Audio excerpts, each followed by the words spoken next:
বিয়ের ১১ দিনের মাথায় পুত্র সন্তানের জন্ম দিলেন এক তরুণী। এ নিয়ে এলাকাতে আলোচনা সমালোচনার সৃষ্টি হয়েছে, নিন্দার জোর বইছে। হ্যাঁ সুপ্রিয় দর্শক, এমন একটি ঘটনা ঘটেছে পটুয়াখালী গলাচিপাতে। আপনারা ভিডিওর স্ক্রিনে দেখতে পাচ্ছেন একটি মেয়ের ছবি দেখা যাচ্ছে।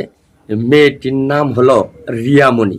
সুপ্রিয় দর্শক, স্থানীয় সূত্রে জানা গিয়েছে ৩ থেকে ৩.৫ বছর ধরে তারই মামার বাড়ির পাশে ইব্রাহিম নামের এক যুবকের সাথে সেই রিয়ামণির প্রেমের সম্পর্ক গড়ে ওঠে। এক পর্যায়ে কথাবার্তা, তারপরে বন্ধুত্ব, তারপরে প্রেম, তার পরবর্তীতে শুরু হয় অবাধে তাদের মাঝে মিলামিশা। একাধিকবার অনৈতিক কাজে লিপ্ত হয়েছে সেই ইব্রাহিম এবং রিয়ামণি। আজ তাদেরই লালসার শিকার হয়েছে সেই রিয়ামণির গর্ভে ধারণ করা তারই পুত্র সন্তান।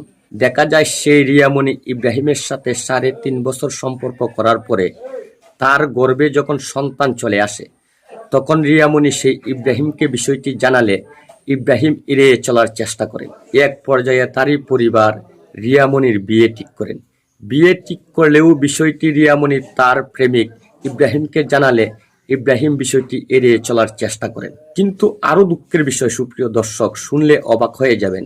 গর্ভের সন্তান রেখে সেই রিয়ামণি কবির হোসেন নামের এক যুবকের সাথে বিয়ের পিঁড়িতে বসেন। পারিবারিকভাবে বিয়ে সম্পূর্ণ হয়।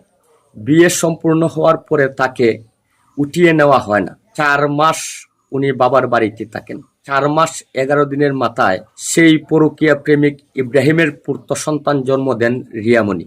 এ নিয়ে আলোচনা সমালোচনার সৃষ্টি হয়। এদিকে কবির হোসেন তার স্বামী বিষয়টি জানতে পেরে অস্বীকার করেন এবং স্ত্রীকে নিয়ে সংসার করবেন না বলে জানিয়ে দেন। তাই সুপ্রিয় দর্শক, আপনারাই বলবেন আজ ওই মেয়েটির স্থান কোথায়? না পাবে বাবার বাড়িতে স্থান, না পাবে স্বামীর সংসারের স্থান, না পাবে পরকীয়া প্রেমিকের কাছে স্থান। আজ সে কোথায় যাবে? তাই সুপ্রিয় দর্শক, ভুল করার আগে একবার ভাবুন। ওই ধরনের ভুল যেন আমাদের সমাজে দ্বিতীয়বার আর না ঘটে। ওই ধরনের ভুল কিন্তু প্রায়ই অনেক ছেলে এবং মেয়েরা করে আসছে। একটু ভুলের জন্য 2টা জীবন শেষ।